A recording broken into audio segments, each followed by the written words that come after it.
بسم الله الرحمن الرحیم. در این لکچر ما سری ترانسفر فند کار میکنم که چطور از یک اکاونت به دیگه اکاونت پیسه ما در کویک بوک دسکتاپ روان یا ترانسفر میکنیم. در اینجا ما بانکینگ دارم، سر بانکینگ کلیک میکنم. بعد از این ما ترانسفر فندز سر ازی کلیک میکنم. میخوایم از یک اکاونت به دیگه اکاونت چی کنم؟ پیسه روان میکنیم. اینجا شما دیده میتونین ترانسفر فندز فرام. اینجا شما باید امو اکاونت که از کدام میخواین به دیگه اکاونت پیسه روان کنین او را باید انتخاب کنین. فور ایگزامپل ما میخوایم از کیش ان هند به دیگه اکاونت پیسه روان کنم. ترانسفر فندز تو به دیگه اکاونت که روان میکنم ای به شما از اینجا انتخاب میکنم. فور ایگزامپل ما میخوایم با پی تی کیش روان میکنم که در کیش ان هند ما 10 لک افغانی داریم و در پی تی کیش ما 6000 افغانی چی بیلانس دارم. میخوام از کیش ان هند به پی تی کیش 50000 روان کنم.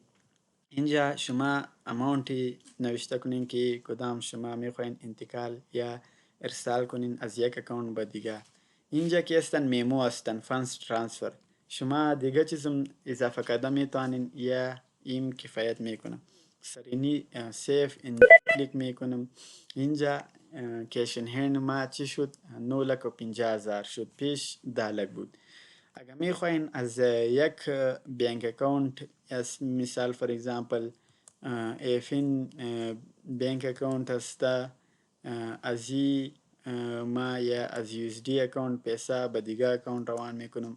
فور ایگزامپل از یک بانک اکاونت میخوام به دیگه بانک اکاونت یا به کیش ان هند اکاونت ما میتونم پیسه روان کنم. شما اینجا دیده میتونین که ما از ای بی بانک یو اس دی اکاونت به کیش ان هند پیسه روان میکنم که در ای بی بانک اکاونت ما 40,000 دارم و در کیش ان هند که هستن 9,50,000. میخوام از این به این پیسه روان کنم.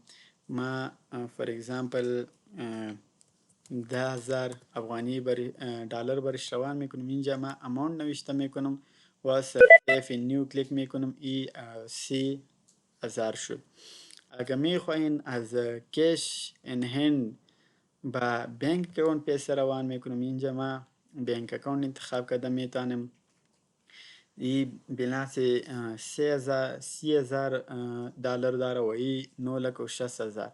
ما میخوایم به بانک اکاونت پیسه از این کیش ان هند روان میکنم. اینجا ما نوشته میکنم مثال 4 لک دلار و سر سیف این کلیک میکنم. اینجا کتیما 50,60,000 دلار مانده. ما باز از ریپورت دیده میتونم. سر ریپورت کلیک میکنم. بعد از این به کمپانی فینانشل، بعد با بالانس شیت این استاندارد. اینجا شما دیده میتونین که این اکاونت پیش 30,000 دلار داشته بود، حالی 4,30,000 که چی شد برش روان کردم. این کیش ان هند هستن و پی تی کیش که چی که ما کتیما اماونت برش ترانسفر شده بر ما نشان میده. این لکچری مربوط ترانسفر فند از یک اکاونت به دیگه اکاونت بود که چطور ما در کویک بوک دسکتاپ میتونم پیسه از یک اکاونت به دیگه اکاونت ارسال کرده میتونم.